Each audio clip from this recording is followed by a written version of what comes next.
You could never fund my lifestyle or give me the life I want." A mischievous smile played on her lips as she watched Mike's face fall. Mike's heart pounded in his chest, his voice trembling as he tried to reason with her. "But I try, Anu. I give you everything you ask for. I work hard. I can take care of you," he pleaded. But Anu shook her head, laughing again. "You think this little money you give me is enough? Those cheap gifts. Wake up, Mike. I am not your kind of girl. And if I were you, I'd focus on making real money. Maybe then, if I'm still available, I might consider you."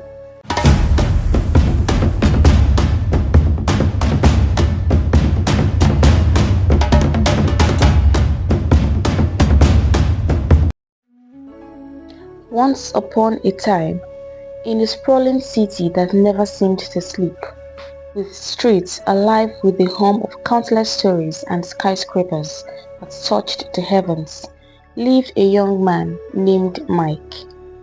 The city was dazzling, maze of lights, noise, and ambition, and in the midst of it all, Mike stood out, not just for his striking good looks, but for the immense wealth he had amassed at a remarkably young age.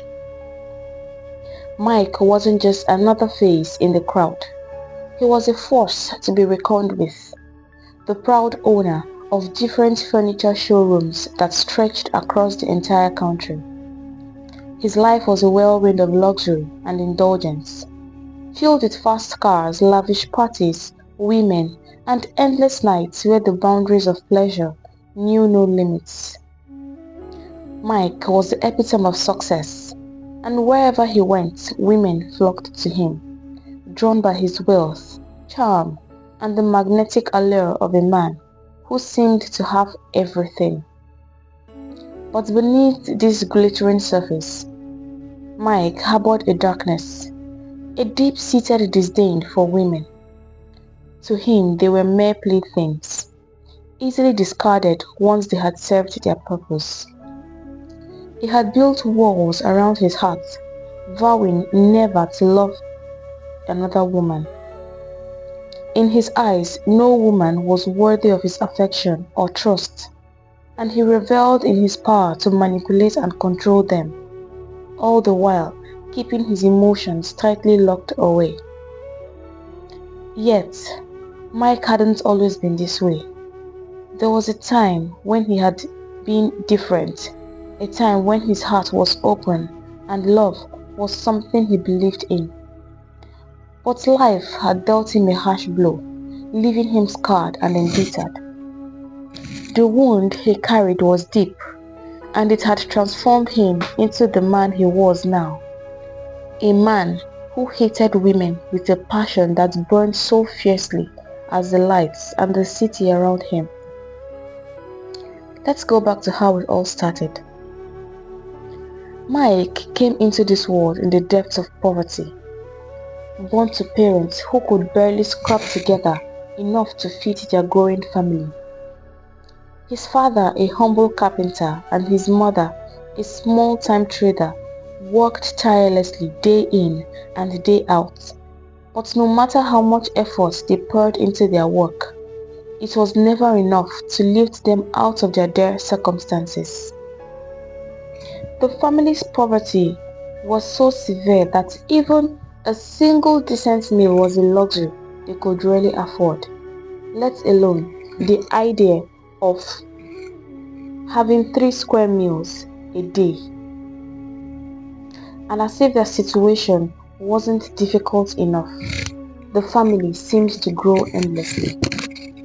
Mike's mother bore 11 children in total, each new life adding to the already overwhelming struggle to survive. Their home was nothing more than a cramped, dilapidated room in a run-down neighborhood, where hope seemed to flicker like a candle in a storm. The tiny space barely had room for them all, and every day was a battle for the most basic needs. Life, for the children was a constant struggle, a harsh game of survival where only the quickest and strongest could secure a full belly at mealtime. It was every child for themselves, and if you weren't fast enough, you would be left hungry, staring at an empty bowl with nothing but the grumbling of your stomach for company. Their clothes were little more than rags, torn and threadbare from years of wear, and their education was barely worthy of the name.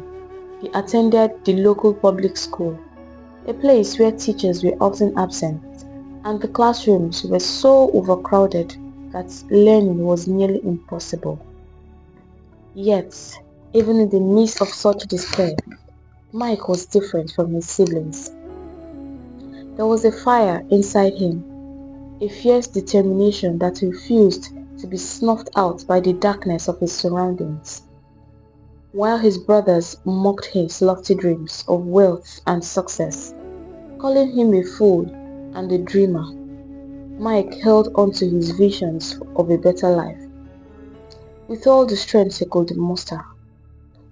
Despite the odds stacked against him, Mike was not one to give up easily. When it became clear that the poor educational system in his community would never allow him to achieve his dreams, he made the difficult decision to drop out of school after completing his junior secondary education. Mike wasn't one to sit idly by. Instead, he joined his father in the carpentry workshop, eager to learn everything he could about the trade.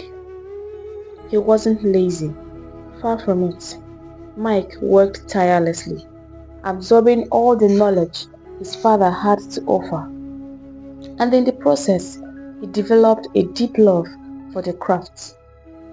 The feel of the wood beneath his hands, the scent of sawdust in the air, and the satisfaction of creating something beautiful from raw materials. These were the things that fueled his passion. But basic carpentry wasn't enough for Mike. He had bigger dreams. Dreams that went beyond the simple furniture his father made. He would often find himself wandering through fancy furniture showrooms, marveling at the beautiful crafted pieces on display. "One day I will make furniture like this," he would whisper to himself, his eyes filled with determination. Sensing his son's ambition and drive, Mike's father decided to help him take the next step. He used his connections to secure Mike a spot in a large, well-established furniture workshop, where he could learn the finer points of the craft and begin to carve out the future he had always dreamed of. At the age of 21, Mike left the familiar yet suffocating confines of his childhood home and stepped into a new world, a world he had long dreamed of. He found himself in the bustling city of Ibadan, working for Mr. Ade, one of the most renowned furniture makers in the region. Mike had always envisioned a place like Mr. Ade's workshop, but seeing it in reality took his breath away. It was vast and impressive, filled with exquisite pieces of furniture, plush cushions, elegant dining tables, and finely crafted chairs that seemed more like works of art than functional items. Every corner of the workshop whispered of quality and craftsmanship, and Mike knew that this was where he belonged. Determined to soak up every bit of knowledge, Mike poured his heart and soul into his work. Day after day, he labored with passion that caught Mr. Ade's eye. The old craftsman saw in Mike a young man brimming with potential, someone who wasn't just hardworking, but who also had an insatiable hunger to learn and grow. Mike reminded Mr. Ade of himself when he was younger. The man took Mike under his wings, teaching him the intricacies of furniture making, revealing secrets of the trade that others might have kept hidden. In just 6 months, Mike mastered the skills that would take most people years to acquire. Mr. Ade was impressed and began to trust Mike with small jobs, rewarding him with a bit of money each time to encourage his progress. As Mike began to save his earnings, he dreamed of the day when he could start his own workshop, building the kind of furniture that had once only existed in his imagination. But fate, it seemed, had other plans. One day, as Mike was diligently working in the workshop, a beautiful young lady walked in. It was Anu, Mr. Ade's daughter. From that day, his life took a turn he hadn't anticipated. Anu was a vision of beauty, the kind of woman who turned heads wherever she went. Her skin was as smooth as melted chocolate, and she moved with a grace that made people stop and stare. She was tall and slender, with a figure that could make even the most disciplined man falter. Her smile, when she flashed it, revealed perfect dimples on both cheeks and a set of dazzling white teeth. Anu was captivating, and from the moment Mike laid eyes on her, he was entranced. Until then, Mike had never paid much attention to women. He did not dislike them. He simply saw them as another distraction from his goal of lifting his family out of poverty. But Anu's beauty had caught his eyes and held him entranced. She was all he could think about. And for the first time in his life, Mike found himself daydreaming about something other than his future career. Whenever she visited the workshop, Anu would smile at Mike, and he, normally confident in his work, would become shy and awkward, managing only a timid smile in return. Though Mike was handsome and had no shortage of admirers, he had never approached a woman before, let alone one as stunning as Anu. But it was clear to anyone who saw them together that Mike had fallen hard. Mr. Ade, who had grown fond of Mike, unknowingly made it easier for the young man to get close to his daughter. Normally, all of the apprentices lived in a small apartment attached to the workshop, but Mr. Ade would often invite Mike to join his family for dinner on weekends. These family meals became the highlight of Mike's week, as he and Anu slowly became closer. Hoping to win her affection, Mike began to buy her small gifts from his savings. Nothing extravagant, but tokens that he thought would make her happy. Anu always accepted these gifts with a smile, and sometimes she even asked him for money, which Mike was all too happy to provide.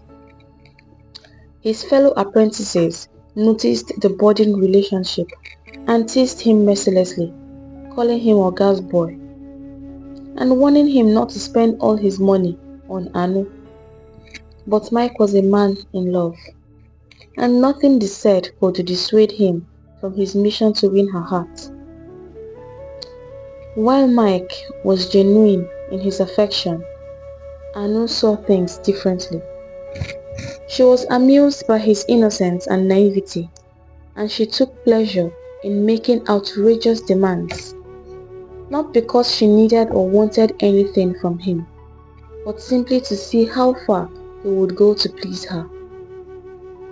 Mike, oblivious of her true intentions, worked even harder, believing that each sacrifice brought him closer to earning her love. Finally, after months of longing, Mike mustered up the courage to confess his feelings. He spent days writing and memorizing a heartfelt speech, determined to avoid any mistakes. But when he finally poured out his heart to Anu, the response he received was not what he had hoped for. Anu laughed, a cruel mocking sound that shattered Mike's hopes in an instant. "You're funny, Mike," she said, her tone dripping with condescension. "Did you really think I would lower myself to be with someone like you? Don't get me wrong, you're a nice guy, but you're just not my type. Look at me," she continued, turning to show off her figure. "I am a woman of class. You could never fund my lifestyle or give me the life I want." A mischievous smile played on her lips as she watched Mike's face fall. Mike's heart pounded in his chest, his voice trembling as he tried to reason with her. "But I try, Anu. I give you everything you ask for. I work hard. I can take care of you," he pleaded. But Anu shook her head, laughing again. "You think this little money you give me is enough? Those cheap gifts. Wake up, Mike. I am not your kind of girl. And if I were you, I'd focus on making real money. Maybe then, if I'm still available, I might consider you," she said before walking away, leaving Mike standing there, devastated and alone. That day marked the beginning of a change in Mike, a change that would shape the man he would become. Heartbroken, Mike threw himself into his work with a relentless focus. The pain of Anu's rejection cut deep, and he made a solemn vow to himself. Never again would he allow his heart to be vulnerable to any woman. Love, he decided, was a weakness he could no longer afford. The bitterness from that experience settled in his soul, fueling his determination to succeed, but also hardening his heart in a way that would affect him for years to come. As the years passed, Mike's hard work paid off in ways he had once only dreamed about.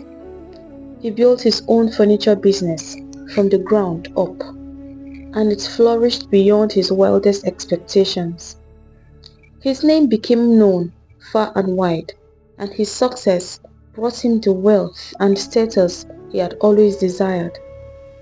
He now lived the life he had once fantasized about as a boy, surrounded by luxury and respect, and his family now enjoyed the comforts that would only exist in their imagination in the past. Despite all he had achieved, the shadow of his past still lingered over him. The memory of Anu and the pain she had caused him festered like an old wound that refused to heal. His resentment towards women grew stronger with time, especially as he noticed how quickly they flocked to him, drawn not by who he was, but by the money he now possessed. To Mike, this only confirmed his belief that women were not to be trusted. He kept everyone at arm's length, building walls around his heart, so high and so strong that no one could penetrate them. He had been burned once, and he was determined never to let it happen again. His heart was now a fortress, guarded fiercely by the lessons of his past, and Mike vowed that no one would ever get close enough to hurt him again. Whenever Mike felt the need to escape the pressures of his life, he would drive down to Union Road, a place infamous for its reputation. There, under the flickering streetlights, you could find any kind of girl you wanted. Women willing to do anything you asked, as long as you could pay. It was a place where emotions were checked at the door, and all that mattered was a transaction. Mike liked it that way. Clean, simple, and with no strings attached. One particular night, after a grueling week filled with meetings and deals, Mike found himself on that familiar road once more. The moment his sleek black sports car slowed to a stop, a swarm of women rushed to his window, each one eager to be chosen. They flaunted themselves with desperation, hoping to catch his eye. But as Mike scanned their faces, he felt a sudden wave of irritation. Their eagerness, their practiced smiles, it all felt hollow. Just as he was about to leave, his gaze landed on someone different. She stood apart from the rest, almost as if she wasn't quite sure she belonged there. Her outfit was just as revealing as the others, but her demeanor was uncertain, hesitant. Her face was partially hidden in the shadows, but something about her posture, her vulnerability perhaps, called out to him.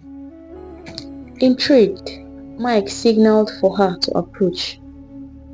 The other women, disappointed by his choice, muttered angrily under their breaths as she made her way to the car, ignoring their bitterness.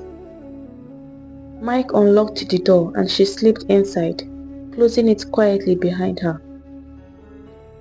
Her name was Buma. As they drove in silence, Mike sensed that there was more to this girl than met the eye, and he was right. Buma was not just another girl on Union Road. She was a young woman who had once dreamed of becoming a lawyer, with a bright future ahead of her. Born into a wealthy family, Buma had lived a life of comfort and privilege as the only child of doting parents. But her world came crashing down just after her secondary school education. Her parents, returning from a business trip, were tragically killed in a plane crash. The news shattered Buma's life, leaving her adrift in a sea of grief. As if losing her parents wasn't devastating enough, her father's brothers swooped in like vultures, taking everything her father had worked so hard to build. They stripped her of her inheritance, even taking the house she grew up in, leaving her with nothing. With nowhere else to turn, Buma sought refuge in her mother's family. They took her in, but they didn't have much themselves, so Buma had to work to support herself. Despite the odds, she secured a spot in a university to study law, clinging to the dream she had left. But law school was demanding, both academically and financially. She worked multiple jobs, doing whatever she could to scrape by. But the money was never enough. She barely had enough to eat, let alone buy textbooks. Desperate and running out of options, Buma confided in a classmate about her struggles. The classmate suggested she try Union Road, where men were willing to pay handsomely if you knew how to please them. At first, Buma recoiled at the idea, horrified by the thoughts. She refused outright, determined to find another way. But as the days dragged on and her situation grew more dire, her resolve began to weaken. With no help coming from her uncles, who had turned their backs on her, Buma found herself with no other choice. That night was the first time in Union Road, and she felt completely out of place. She watched as car after car pulled up, each one whisking away the girls who were bold enough to approach. Buma, unsure of herself, just stood there, feeling more like an outsider with each passing minute. And then the black sports car arrived. When the driver pointed at her, she hesitated, thinking he must be referring to someone else. But as the other girls turned and looked at her with envy. She realized he meant her. Heart pounding, Buma walked towards the car and got in, ignoring the insults and angry words hurled at her by the others. They called her Ashawo, a word that meant prostitute. But Buma only laughed bitterly to herself. The irony of their insults wasn't lost on her. After all, they were all in the same position, doing what they had to do to survive.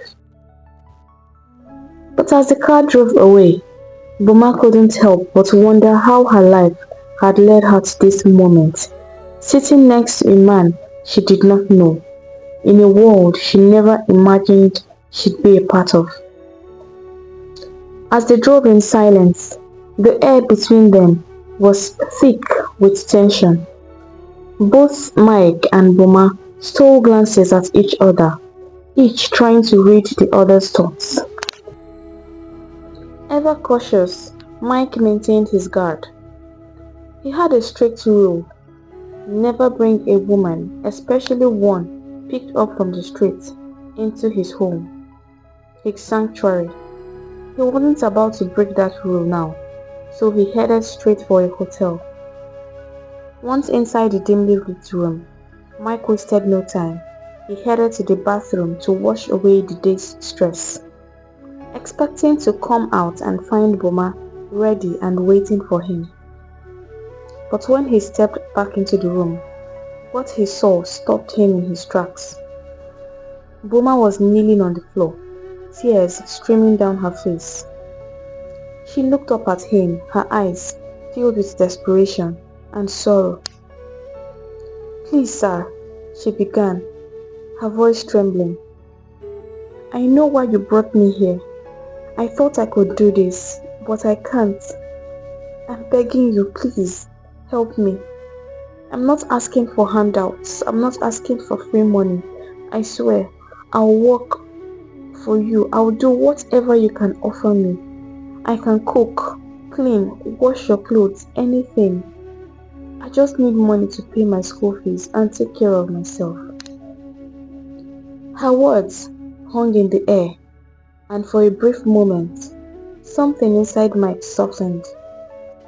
He had prepared for an easy night, a way to unwind, not to be confronted with a girl's raw plea for help. She looked so vulnerable, kneeling there, tears staining her cheeks. But Mike was tired of being manipulated. He hardened his heart again, pushing aside the small voice that told him to show mercy. "What's your name?" he asked, his voice cold. "Buma," she replied, her voice barely audible. "Well, Buma," he continued, his tone icy, "the only job I have for you is the one I picked you up for. Too bad you're wasting my time. Get up, gather your things, and get out." His words were like a slap in the face. Buma's heart sank, and she quickly tried to backtrack. "I'm sorry, sir, please. I'll do it. I'll do whatever you want." But Mike had already made up his mind. "Don't bother. I've lost my appetite," he said as he began dressing, his voice devoid of any emotion. In silence, he drove Buma back to Union Road and dropped her off without a word, without a dime. The car door closed with a finality that echoed in Buma's heart, leaving her standing alone in the same place where she had before. Feeling more lost than ever, as she got home that night, Buma's heart was heavy with despair. Memories of her parents flooded her mind, and the reality of her situation weighed her down like a dark cloud. If someone had told her years ago that she would end up here, in this pit of hardship and humiliation, she would have laughed it off as impossible. Yet, here she was, living a nightmare she couldn't wake up from. When she finally crawled into bed, the tears came in waves. She cried for everything she had lost, for the future that seemed to slip further away with each passing day. And as the night deepened, Buma cried herself into a restless sleep, haunted by dreams of a life that might have been. Mike tossed and turned in his bed, unable to find peace. Each time he closed his eyes, the image of Buma kneeling before him, her eyes brimming with tears, haunted him. It was as if her sorrow had imprinted itself on his mind, refusing to fade away. He couldn't understand what was happening to him. Why couldn't he shake the memory of this woman he barely knew? As the night dragged on, a wave of regret began to wash over him. He replayed the scene in his mind, her desperate plea echoing in his ears. He had been so quick to dismiss her, to throw her back into the harsh world she was trying to escape. Mike tried to push away these thoughts, reminding himself of the countless times he had been deceived by women who only cared about his money. But something about Buma was different, something that kept gnawing at him, making it impossible to ignore the way he had treated her. His mind was a whirlwind of confusion, and as the hours ticked by, Mike struggled to reconcile his hardened heart with the strange feelings stirring within him. Was it guilt? Compassion? He wasn't sure. All he knew was that Buma had left a mark on him, one that wouldn't easily disappear. The days after that fateful night stretched long and heavy for Mike. He found himself distracted, his thoughts constantly wandering back to Buma. He tried to bury himself in work, drowning in the details of his thriving furniture business. But no matter how hard he tried, he couldn't shake the image of her tearful eyes and the quiet dignity she had displayed, even in her most vulnerable moments. It was as if a seed had been planted in his heart, one that he could neither ignore nor uproot. One evening, after another day of battling the relentless thoughts of Buma, Mike found himself driving aimlessly through the city. Without realizing it, his car had steered itself back to Union Road. The streets were as bustling as ever, but his eyes were searching for just one face. He did not see her, but the memory of how he had left her standing alone gnawed at him. Against his better judgment, he decided to ask around, hoping someone might know where she lived. It did not take long before a few discreet inquiries led him to a small rundown apartment on the outskirts of town. His heart pounded in his chest as he knocked on the door, unsure what he was even doing there. When the door creaked open and Buma's surprised eye met his, he felt a strange sense of relief wash over him. "What are you doing here?" she asked, her voice cautious but not unkind. Mike hesitated, unsure of how to explain the pull that had brought him back to her. "I came to apologize," he finally said, the words tumbling out in a rush. "For the way I treated you that night. I was wrong, and I'm sorry." Buma studied him for a long moment, her eyes searching his face. Finally, she stepped aside, allowing him into her small, sparsely furnished room. They sat down, and for the first time, Mike found himself opening up to someone in a way he hadn't in years. He told her about his past, about Anu, and the walls he had built around his heart. Buma listened quietly, her eyes softening with understanding. I understand how you feel, and I hold nothing against you. I just feel like you should not deprive yourself of love because of one person who was stupid enough to throw your feelings in your face. It's her loss. And if you open your heart, one day you will find someone who will love you for who you really are. Mike looked into her eyes as she spoke. He suddenly felt at peace around her. He wondered what a girl like this would be doing on Union Road.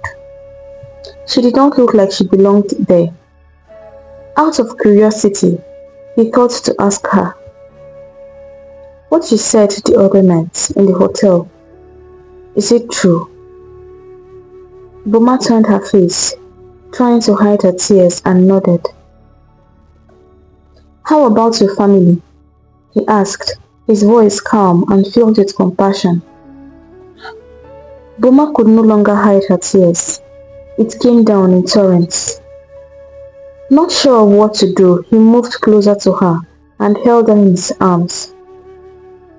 After she had calmed down, Buma shared her story, how she had once lived a life of comfort, only to have it all snatched away.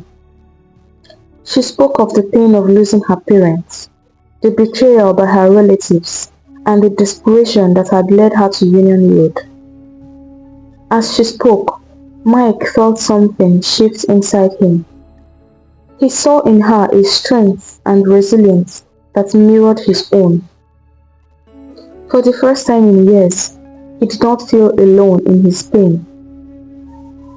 After that night, Mike found himself returning to Buma's apartment more often. They would talk for hours, sharing their dreams, fears, and everything in between.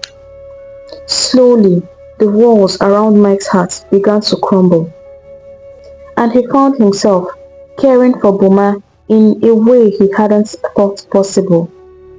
He admired her determination, her intelligence, and the quiet grace which she carried herself despite the hardships she had faced. Buma, in turn, saw a different side of Mike.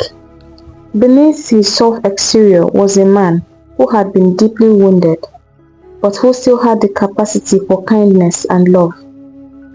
She found herself drawn to him, not just for the comfort he offered, but for the man he was.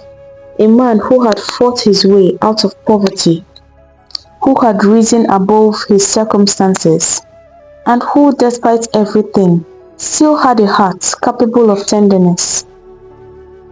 Their bond deepened with each passing day, and what had started as a simple friendship blossomed into something more. Mike, who had once sworn off love, found himself falling deeply, irrevocably in love with Buma, and she, who had thought herself too broken to ever find happiness again, found healing. One evening, as they stood in the balcony of his mansion, observing the quiet street, Mike, finally letting go of his past, looked and turned to Buma. I've never met anyone like you, he said softly, his eyes locking onto hers.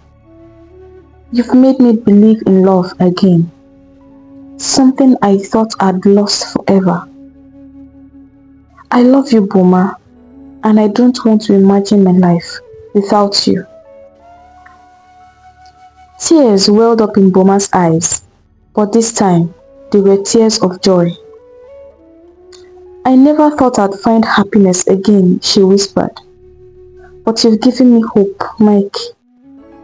I love you. In that moment, surrounded by the soft glow of twilight, Mike and Buma sealed their love with a tender kiss. It wasn't the dramatic, all-consuming passion of a fairy tale, but something deeper, something real. It was the kind of love that grows out of mutual respect, understanding, and shared dreams. As the days turned into weeks, and then months, Mike and Buma built their life together. Mike helped Buma return to school, and she continued to pursue her dream of becoming a lawyer with renewed vigor. When the time was right, she would face her father's brothers, and with her man by her side, she would reclaim all that her father had worked so hard to build.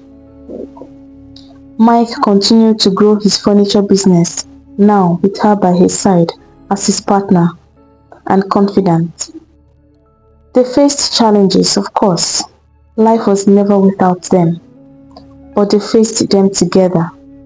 Their love only growing stronger with time, and in each other they found the happiness they had both been searching for, proving that sometimes even the most wounded hearts can find their way back to love.